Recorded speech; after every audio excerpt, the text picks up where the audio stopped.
안녕하십니까 성도 여러분. 오늘은 넷째 날 수요일, 말씀의 제목은 주의 포도원의 비유라는 제목으로 함께 말씀의 은혜를 나누겠습니다. 말씀 나누기 전에 기도하겠습니다. 하늘에 계신 아버지 하나님, 우리 아버지 하나님께서 이방 땅에 사는 이스라엘 백성들을 약속의 땅에 다시 올 수 있도록 하시고, 또 그들을 인하여 옮겨 심은 포도나무처럼 비유하여 하나님께서 가꾸시고 돌보시는 참으로 농부로서 오늘 우리에게 다가와 주셔서 주님 감사합니다. 아버지 하나님, 이 포도원에 이 심겨진 이 나무처럼 우리 주님 주의 손길에 늘 감사하게 하시며 주의 돌보심의 그늘 아래서 오늘도 정말로 말씀 안에서 하나님의 보살핌 안에서 생애하며 행복한 그리스도인의 삶을 영위할 수 있도록 인도하여 주시기를 예수님의 이름으로 간절히 기도합니다. 아멘. 오늘의 말씀의 제목은 주의 포도원의 비유라는 제목을 가지고 함께 말씀의 은혜를 나누겠습니다. 우리 계속해서 시편의 말씀을 함께 나누고 있습니다. 성도 여러분, 시편의 말씀을 통하여 어떤 말씀들의 은혜를 얻으시고 계십니까? 시편의 말씀은 참으로 많은 사람들에게 종종 자주 읽히고 있는 말씀이지만, 그러나 이 말씀 속에 담겨져 있는 참으로 놀라우신 우리 하나님의 그 사랑과 그 자비와 인애와 공의의 모든 판단들이 하나님의 백성들을 위하여 언제나 함께 하고 있다고 하는 사실을 다시 한번 깨닫는다면 오늘도 하나님 앞에 오늘 우리 모두는 감사할 수밖에 없게 될 것입니다. 시편 80편의 말씀 속에는 주의 포도원의 비유로 이야기하고 있는데, 바로 고난당하고 있는 이스라엘을 회복시켜 주시기를 탄원하는 기도입니다. 이 시의 역사적 배경에 대해서는 여러 가지 견해들이 존재합니다. 그러나 본문에는 12지파들 가운데 특별히 요셉, 에브라임, 베냐민 그리고 므낫세 등의 이름들이 거론되어지고 있다고 하는 것은 북쪽 이스라엘의 패망과 관련된 배경을 가지고 있다라고 추측을 하게 합니다. 바로 이런 추측들이 옳다면 이 시의 역사적 배경은 아수르에 의한 북쪽 이스라엘의 패망과 관련이 있을 것입니다. 오늘 특별히 본문에 나타난 요셉과 에브라임, 베냐민 그리고 므낫세 이 지파들은 다 하나같이 북방 이스라엘 쪽의 땅을 차지한 족속들이 되었기 때문에 참으로 그렇습니다. 이 시는 시인의 탄원에 대하여 동일한 구원의 길이 3번 반복하여 제시되고 있습니다. 다시 말하면 시인의 탄원의 내용은 주제의 변화에 따라서 각각 다르게 표현되지만, 그럼에도 불구하고 그 탄원에 대한 구원의 길은 주의 얼굴빛으로 제시되었습니다. 그러므로 시편 80편에서 계시하고 있는 구원의 길은 주의 얼굴빛이라고 할 수 있습니다. 시인은 바로 이스라엘과 하나님 관계를 3가지로 정의하는데, 정리하기를 목자로 그리고 왕으로 표현한 후에 또다시 바로 우리 하나님을 농부로 묘사하고 있다고 하는 것입니다. 바로 그 말씀이 시편 80편 8절에서 13절까지의 말씀 속에서 그렇게 나타납니다. 특별히 시편 80편 8절에는 이렇게 기록합니다. 주께서 한 포도나무를 애굽에서 가져다가 민족들을 쫓아내고 그것을 심으셨나이다 라고 시인은 이야기합니다. 바로 시편 기자는 이스라엘이 애굽의 노예됨으로부터 해방되어서 약속의 땅에 들어온 것을 농부가 애굽 땅에서 한 그루의 포도나무를 가져다가 약속의 땅에 심은 것으로 그렇게 묘사하고 있습니다. 농부는 포도나무를 가져오기 전에 이미 모든 것을 준비해 놓습니다. 포도나무 옆에 모든 고랑을 파고 물을 줄 수 있는 준비를 다 하고 있는 것입니다. 땅도 다 파놓고 거름도 다 준비해놓고 나무를 심을 준비를 해놓는 것이죠. 이것은 하나님께서 이스라엘을 애굽의 노예됨으로부터 건져주시고 바로 그들을 약속의 땅으로 인도해 주시기 위하여 이미 그 땅에 살고 있던 모든 족속을 다 내어 쫓았다라고 하는 그 말을 하고 있는 것이죠. 이스라엘은 이처럼 하나님께서 준비해 놓으신 땅에서 번성하였습니다. 그래서 시편 80편 10절과 11절에서는 말하기를 그 그늘이 산들을 가리고 그 가지는 하늘의 백양목 같으며 아름다운 백양목 그 가지가 바다까지 뻗고 넝쿨이 강까지 미쳤나이다 라고 그렇게 이야기하고 있습니다. 여러분, 여기 산은 이스라엘의 북쪽을 가리키고 바다는 지중해, 다시 말하면 서쪽을 가리키고 강은 동쪽을 가리키고 있습니다. 따라서 본문에서 산, 바다, 강 이 단어들이 등장하는 것은 하나님께서 이스라엘에게 주신 약속의 땅의 경계를 이야기하고 있는 것입니다. 이처럼 하나님은 우리를 위해 모든 것을 준비해 놓으시고 우리를 인도해 주신다고 하는 사실을 오늘 시편 80편의 말씀을 통해서 이야기하고 있습니다. 그러나 안타깝게도 이스라엘은 이 놀라운 축복을 지키지 못합니다. 복된 삶으로 부르심을 받은 이스라엘이 그 복을 상실할 수 있는 길은 오직 죄를 범하여 스스로 하나님으로부터 떠나는 것뿐이었습니다.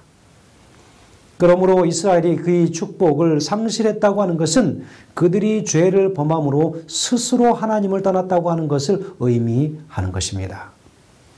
이처럼 이스라엘이 죄를 범하여 하나님을 떠났을 때 하나님은 대적들의 침략을 허용하심으로 이스라엘로 하여금 황폐케 하신 것입니다.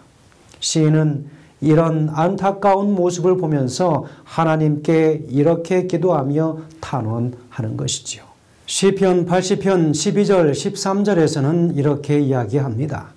주께서 어찌하여 그 담을 허시사 길을 지나가는 모든 이들이 그것을 따게 하셨나이까? 숲속의 멧돼지들이 상해하며 들짐승들이 먹나이다 라고 이야기합니다. 하나님께서 담이 되어 주실 때 어떤 대적도 하나님의 백성들을 해할 수 없다라고 하는 말씀을 하고 있는 것이지요.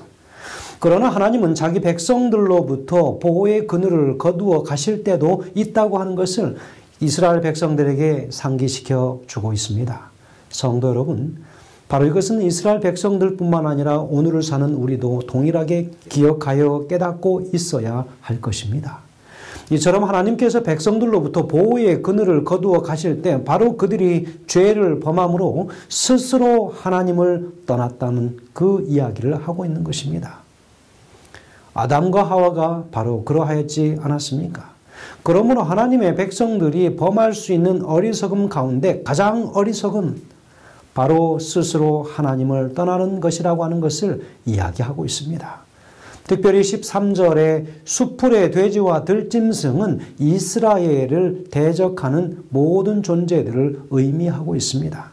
하나님의 백성들은 보호 그늘 아래서 떠나는 순간부터 대적들의 공격에 무방비 상태가 된다고 하는 것을 잊어서는 안 되는 것입니다. 그러므로 오늘 우리는 하나님의 임재하심 그늘 안에 우리는 고이 있어야 하는 것이지요. 그분의 보호의 날개 아래 거하야 하는 것입니다. 시인은 구원의 손이 주께 있음을 알고 그 앞에 나가서 구원을 탄원하고 있습니다. 그는 이 두 가지 이유를 들어서 하나님께 자신들을 구원해 주기를 탄원하고 있습니다. 그 첫 번째는 이스라엘이 주께서 심은 포도나무라고 하는 사실이기 때문이라고 이야기하고 있습니다. 여러분, 이 말에는 하나님의 소유인 이스라엘이 버림받는 것은 하나님께 손해가 된다고 하는 의미를 내포하고 있습니다. 다시 말하면 이스라엘의 형통함은 하나님께 영예가 되지만 이스라엘의 황폐함은 하나님의 이름에 누를 끼치게 된다고 하는 것을 의미하고 있습니다. 따라서 시인이 이스라엘의 구원을 탄원하는 것은 단순히 이스라엘을 고통에서 구해달라는 의미이기보다는 오히려 하나님의 영광을 위하여 사는 삶을 회복시켜달라고 하는 그 이야기에 가깝다고 하는 것을 오늘 우리는 기억해야 합니다. 오늘 이 시편 기자는 바로 이 같은 탄원이야말로 먼저 그의 나라와 의를 구하는 것이라고 할 수 있을 것이라고 이야기합니다. 시인이 하나님께 구원을 탄원할 수 있도록 이끌어 주었던 또 다른 하나의 그 이유는 무엇이냐면 그들이 스스로 죄를 범했다는 것을 인정하고 회개했기 때문이라고 이야기하고 있습니다.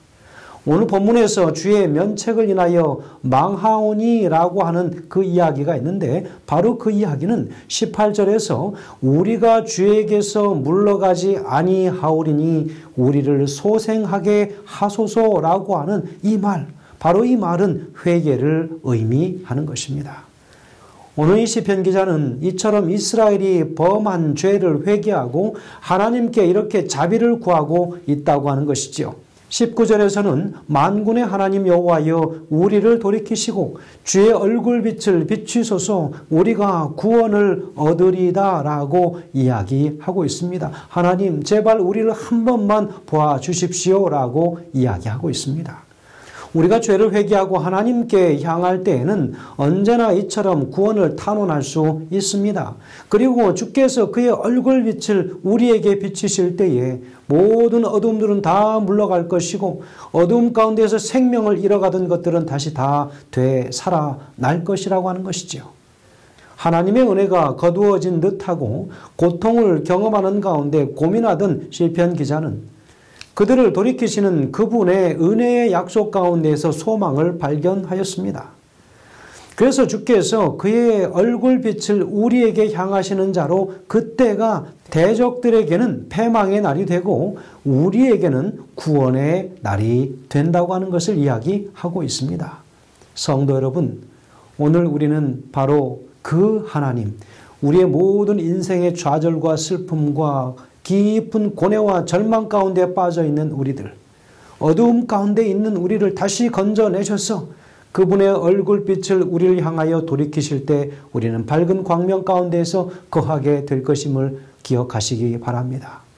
어두움의 죽음의 상태에 있었던 하나님을 알지 못하고 하나님께로부터 멀리 떨어져 있었던 우리의 삶이 다시 하나님께로 돌아가면 죽었던 생명도 다시 소생의 기운을 얻고 새 생명 가운데 거하게 된다고 하는 사실을 오늘 본문의 말씀을 통하여 기억하시게 되길 간절히 소원합니다. 바로 이스라엘 백성들은 애굽에서 뽑아온 포도나무였습니다. 그 포도나무가 바로 가나안 땅에 새로 심겨짐으로 인하여 그곳에서 잘 자랐어야 할 것인데 그러나 그들은 그 가나안 땅을 함부로 멸시하고 하나님의 능력을 무시하고 우상을 섬기고 하나님을 멀리 떠나는 그런 존재들이 되었습니다. 그럴 때 하나님께서는 그들로 하여금 보호의 그늘을 다 거두어 버리시고 그들을 내버려 두시고 죄 가운데 그저 내버려 두신 바로 그 말씀처럼 상심하고 상실된 가운데 그들을 내버려 두실 때 그들은 참으로 그들이 육신 가운데 거하게 되고 육신의 정욕대로 행하며 살아가는 그들의 모습을 보지 않습니까? 성도 여러분, 오늘 우리가 간절히 간구해야 할 것은 오늘 우리는 다 예수님을 믿기 전에는 다 애굽 땅에 심겨졌던 포도나무 같은 그런 존재였지만 이제는 바로 그 예수 그리스도께서 우리를 당신의 자녀로 삼아주시고 우리를 그 포도나무 된 우리 자신들을 하나님의 약속의 땅에 우리를 거하게 하신 것이라고 하는 사실입니다. 그래서 우리를 진리 안에 거하게 하시고 진리를 행하며 예수님 오시는 그날을 간절히 사모하게 하는 귀한 기별로 인하여 다시 우리를 살게 하고 희망 가운데 거하게 하고 있지 않습니까? 오늘 우리는 함께 그 거듭남의 삶의 현장에 함께 거하게 되길 간절히 바라면서 주님 주시는 밝은 생명의 빛 가운데 거하는 우리 모두가 되길 간절히 바랍니다. 기도하겠습니다. 하늘에 계신 아버지 하나님, 세상의 그 어떤 유혹이 우리를 흔든다 할지라도 하나님께서 보여주시고 비추어 주시는 그 얼굴빛의 밝은 광명 가운데 거할 수 있도록 인도하여 주시옵소서. 죽어가는 생명들을 살려주셨사오니 주님 결코 우리 그 은혜를 잊지 아니하고 하나님의 구원의 그 섭리를 우리가 믿어 의심치 않게 하여 곧 오실 우리 주님 끝까지 기다리다가 주님 만날 수 있도록 인도하여 주시기를 예수님의 귀하신 이름으로 간절히 기도합니다. 아멘.